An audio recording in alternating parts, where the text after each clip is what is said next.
Okay? And of course, we will not talk now about crusades. We're just wondering what the church is doing on here. Normally, we are used to churches, crusade church, being built where there already have been Byzantine churches. Yes? But there was nothing here before the crusade. Where is the Byzantine church? Up there at the top. Okay? We know why the Byzantine church is up there. Kiryat Yarim, Ark of the Covenant, Prefiguration to Mary. Okay.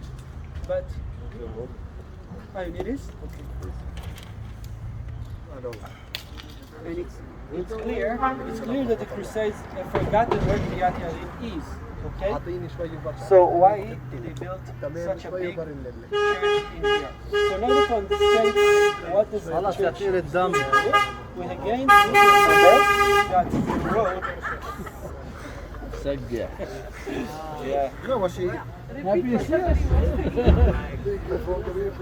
again, the story is the road. Okay? We are actually on the road, and the city that was here was first built around the Khan. There used to be a Khan here. Everyone know the word Khan? No. Khan is a place to stop for the night with your horses on the way. Khan. K-H-A-N. K-H-A-N. K-H-A-N. Okay? So a rest place for the night when you're on the way. So first people on the way from the shore to Jerusalem on road number 1 wanted to stop on the way, and here there was a Khan. And around the Khan there used to be a village named Qaryat al-Anab, village of the grapes. Qaryat al-Anab. Okay? And the interesting thing is when this, actually even on Roman time, we've seen that there was a vexatilio, a unit of the Roman army that used to sit here, maybe not to fight, but in order to build the roads and protect the roads. So even in Roman time, this was a strategic point on the road where the Roman unit would sit. So why the Roman unit of the roads would sit here, and why the Roman unit would sit here, and why the Khan later would sit in this spot on the road? Because of the spring. You will see here, there is a spring, okay? So there are not a lot of spring along the road, and this is just on the road, so this is the meaning. And when the Crusades came, and they saw that on the road there is a rest point in the middle of a village, Qaryat al-Anab, and they say, oh, that fit to a story we know from the Bible. And the story comes on the last chapter of Luke. You see with me, we're reading either the first chapter, either the last one. The start or the end. Okay, how everything starts, we're talking of how the story of each one of the gospel end. After crucifixion, it's not the end, resurrection. Okay, Jesus crucified, and on the third day after he was crucified, he resurrected. That's the end of all the gospels. And after resurrected, ascension to heaven, ascended to heaven. Okay, but Luke, between the resurrection and the ascension, add to us another story. Now that same day, this day of resurrection, 2 of them, the apostles, were going to a village called Emmaus, about 60 stadia from Jerusalem. 60 stadia means 7 miles, more or less. About 60 stadia from Jerusalem. They were talking with each other about everything that had happened. What is everything that had happened? Resurrection and crucifixion, yes. As they talked and discussed these things with each other, Yeshua himself came up and walked along with them on the way, but they were kept from recognizing him. He asked them, "What are you discussing together as you walk along?" They stood still, their faces downcast. One of them, named Cleopas, we know his name, asked him, "Are you only a visitor to Jerusalem and do not know all the things that have happened there in these days?" "What things?" he asked. "About Yeshua of Nazareth," they replied. "He was a prophet, powerful in word and deed before God and all the people. The chief priests and our rulers handed him over to be sentenced to death, but they crucified him. But we had hoped that he was the one who was going to redeem Israel, and what is more, it is the third day since all this took place. In addition, some of our women amazed us. They went to the tomb early this morning, but didn't find his body. They came and told us that they'd seen a vision of angels who said he was alive. Then some of our companions went to the tomb and found it just as the woman had said, but him they did not see. All this they're telling to an unknown stranger that is actually Jesus himself. While walking on their way to a city named Emmaus, 60 stadia, 7 miles from Jerusalem, he said to them, "How foolish you are, and how slow of heart to believe all that the prophets have spoken. Did not the Messiah have to suffer these things and then enter his glory?" And beginnings with Moses and all the prophets, he explained to them what was said in all the scriptures concerning himself. He explained to them the prefiguration, how if you read the old scripture, you can see the whole story of himself, of Jesus. And as they approached the village, what village? Emmaus, to which they were going, Yeshua acted as if he were going farther, but they urged him strongly, "Stay with us, for it is nearly evening. The day is almost over." So he went in to stay with them. When he was at the table with them, he took bread, gave thanks, broke it, and began to give it to them. Then their eyes were opened, and they recognized him, and he disappeared from their sight.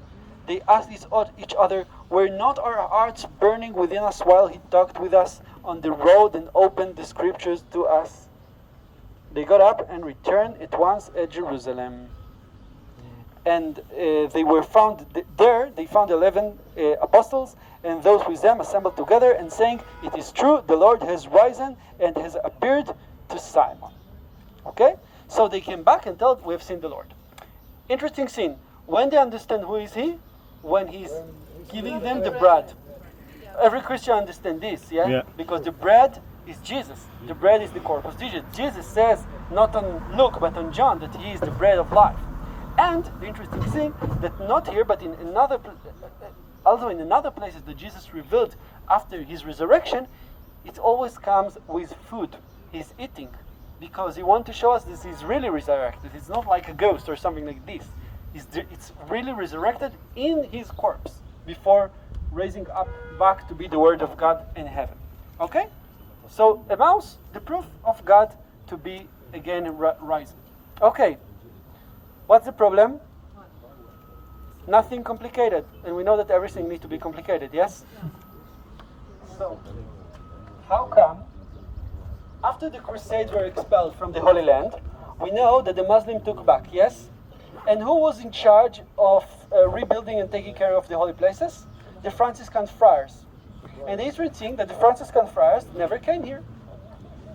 This church stayed abandoned. Franciscan friars, okay? They are the one who we have seen in Karim in both churches. And here there are no Franciscans. Here this church stayed abandoned till 1900. You remember? In the 19th century, who bought this church? The French. And the French gave it not to Franciscan, but to Benedictine. Okay? So the interesting church is why when the Franciscan, in medieval time, after Crusade, started to redeem all the Christian holy places and rebuild them and settle in them, they never came here. Up there we know they forgot the place. Of course, the place up there was forgotten. But why they never came back to such an important place like Emmaus? And in order to understand this,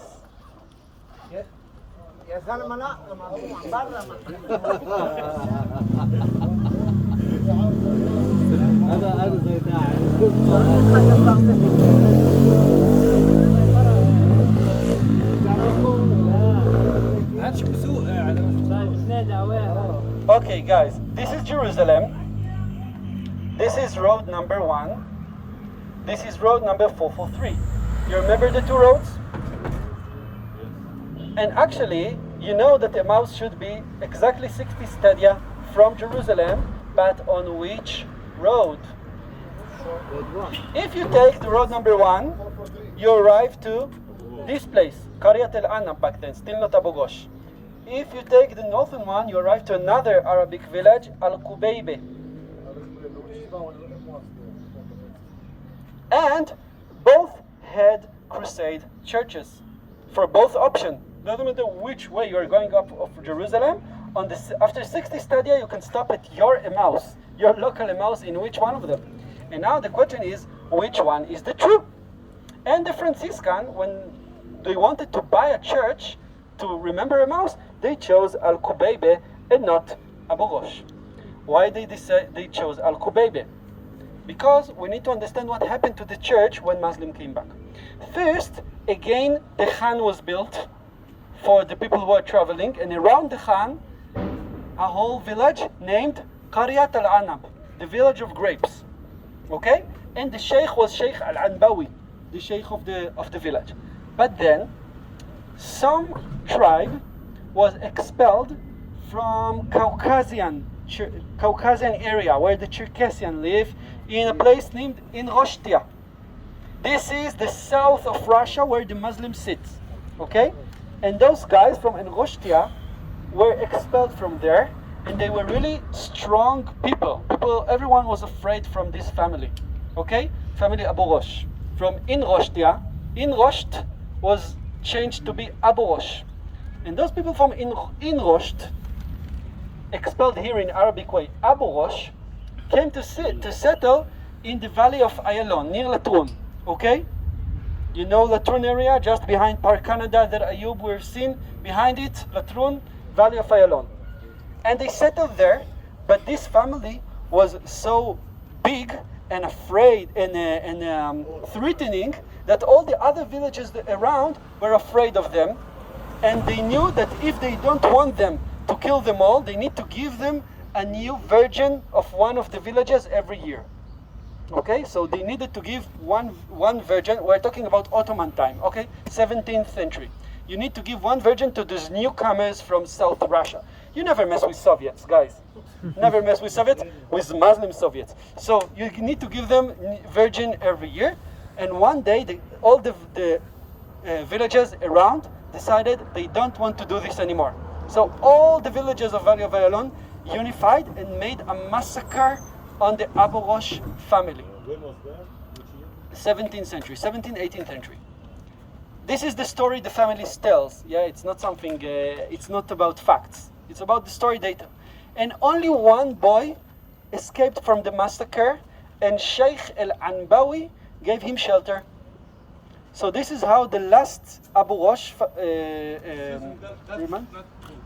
The son was with his mother in Colonia. in Colombia. Colonia, not give to Al-Bawi. And we are his uncle and he came back here. What you are saying is not Okay, true. so I ask you, when I finish, you come in and correct the details? Just correct what you said for the people. Okay, so when I finish, you want to come and correct the He was details? he was pregnant, and her uncle is in Colonia.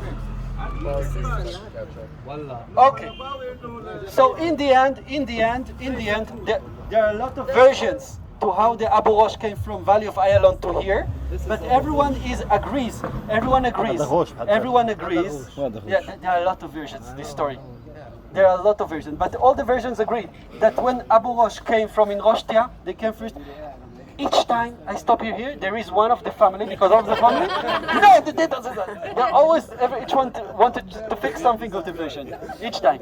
But what everyone agrees, they came from Inroshtia, set in Emek Ayalon, all of them were killed. Only the last one came here, to Qaryat al-Anab, because Sheikh al-Anbawi gave him shelter. And the problem was that, as I told you, you never mess with those guys, with the Abu Ghosh family. Okay? So a live demonstration. You never mess with Abu Ghosh family. You should change the. And very soon, think so. You have all the Hamula of Anbawi and one Abu Ghosh. And with time, what happened? Of course, the Abu Ghosh family again controlled the village, and the Anbawi dropped down, and very soon this was known as the Abu Ghosh village. And now the Abu Ghosh are now again the family, because this one guy continued to, after generation, to multiply, as people do. And now the Abu Ghosh family controls the way of the pilgrimage from Jaffa to Jerusalem. And every Christian want to visit the holy places. When they come to the Abu Ghosh village, it's not called Qaryat al-Anab anymore. Everyone calls it the Abu Ghosh village.